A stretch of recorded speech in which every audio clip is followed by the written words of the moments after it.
కాంగ్రెస్ ప్రభుత్వం, రేవంత్ రెడ్డి గారి ప్రభుత్వం మహిళలను ఉచిత బస్సు ప్రయాణమే కాదు, ఆ బస్సులకు ఓనర్లను చేసి ఈరోజు 553 బస్సులను మీకు అందించినటువంటి ఘనత మన యొక్క రేవంత్ అన్న సర్కార్దని సందర్భంగా తెలియజేస్తా ఉన్నాను.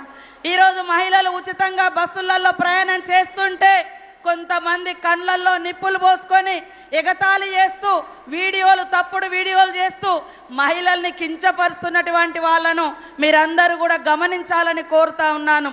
ఈరోజు 61,000 కోట్ల రూపాయలు 61,000 కోట్ల రూపాయలు మహిళలకు వడ్డీ లేని రుణాలు ఇచ్చినటువంటి ఘనత మరి మన ముఖ్యమంత్రి రేవంత్ రెడ్డి గారిది. ఉప ముఖ్యమంత్రి గారి యొక్క సహకారంతో, బట్టన్న గారి సహకారంతో ఆ వడ్డీని కూడా దాదాపుగా 2,000 కోట్ల రూపాయలు వడ్డీ డబ్బులను కూడా ఈరోజు చెల్లిస్తున్నటువంటి ప్రభుత్వం